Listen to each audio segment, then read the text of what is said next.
So in this video, we are going to talk about 5 reasons why you should not upload your courses on Skillshare. Coming up.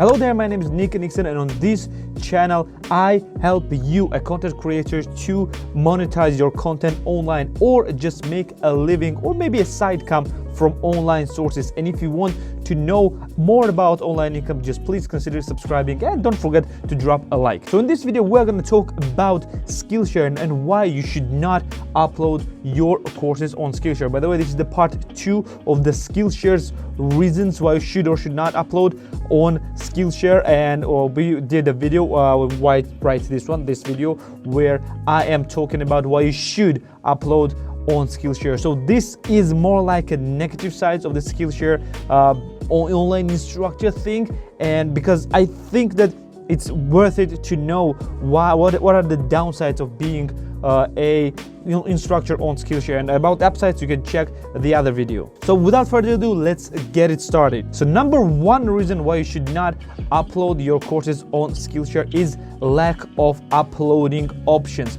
I talked about uploading on Skillshare on this video. I went through it step by step, and in that video I also said that uploading on Skillshare, despite being very simple, it lacks a bunch of options. Basically, what all you do is upload the videos, give the title of the video, one thumbnail, and just give a description. That's it. There's also the class project, but class project is something a bit different. And because you lack all the options to make your course basically a clickable and watchable, you don't have a lot of options. Like maybe like on Udemy, you have an option to choose who is this course for. You have a bunch of other options. By the way, again, I have made the video about Udemy as well. You can check it out if you want. You have a bunch of options to make an amazing landing page for your course, and on Skillshare you lack basically all of this. You just go to the video and watch the video, that's it. It's more like going towards the YouTube route, and it kind of limits your imagination as a course creator, unlike the other course platforms. And I think that this is some kind of limiting and the negative factor, because maybe I want to give as much information as I want, and I simply am restricted to do so on Skillshare. Again, this is purely my opinion, and this might differ from yours, but still the lack of options and lack of the landing page things, basically things like the Udemy does, is very big downside for me. I understand that you don't have to buy courses on Skillshare, you don't need a landing pages, but still having more options would be far better. The second big downside that the competitors have, like in this case I'm going to talk about Udemy, is the lack of marketplace insights. Basically, what Udemy gives you when you create your courses, it gives you ability to choose the topic of your courses based on the amount of courses that have been created on the platform on this topic and the amount of students wanting to buy this topic. And basically you can choose whatever it's worth it for you to create a course like that, and plus it shows you the amount of money that instructors are making, the top amount of money and the median amount of money, so which is giving you a lot of insights about the stuff that you want to create. With Skillshare lacks completely. You have no idea if your course is in high demand or not. Only thing that you can do is actually search for the topic and see if there are high amounts of students, but even for that reason you cannot understand whether your course will be in high demand or whether your course will be watched. So lack of marketplace insights is very big thing for me, and for the instructor it should be very powerful tool that Skillshare simply lacks. The third reason why you should not teach on Skillshare is the big one, and the thing that I had big problems with and I still do, and you can watch about this in this video about Skillshare's problem, and it is the moderation. The moderation on Skillshare is simply brutal. They don't care about instructors practically at all, because your classes and your courses and even your accounts may get shut down just for a very minor offenses. Like, for example, one of my courses was shut down because I had a specific numbers inside the course, inside the title. And even though I changed the title, I was talking about the specific numbers. I was talking actually about the Pinterest views per month that I got, and Skillshare for some reason decided that it was the promise of the specific numbers and simply blocked my course right away without any explanation and without even sending me an email.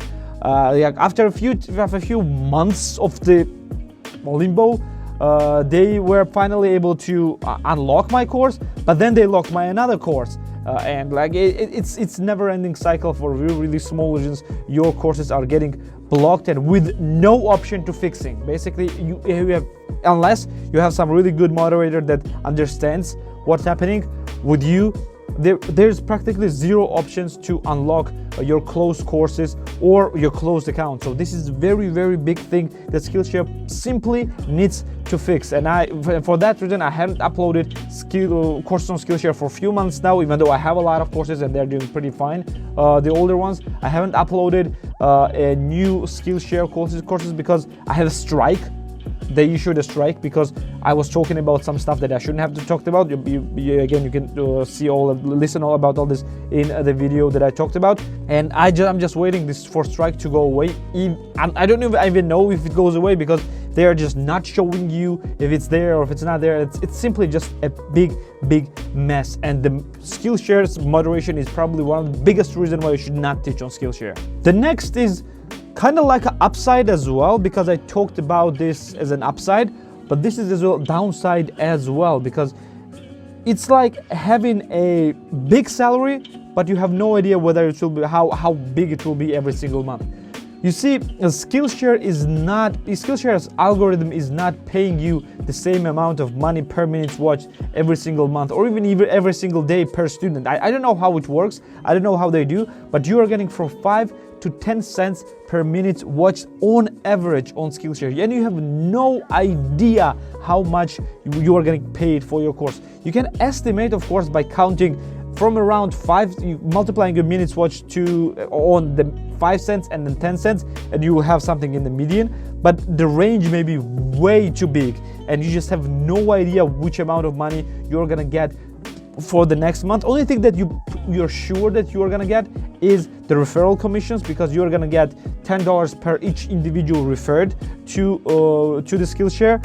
But still, not knowing exactly how much money you are making, it's still a downside. Whether despite making big money or not, I know that I'm nitpicking, but on other platforms you know exactly what kind of paycheck you will get, and here it's practically impossible to predict exact amount of money. For example, on 1 month I predicted a much higher number on the average, depending, like judging on my average of money made, but I actually got a bit lower.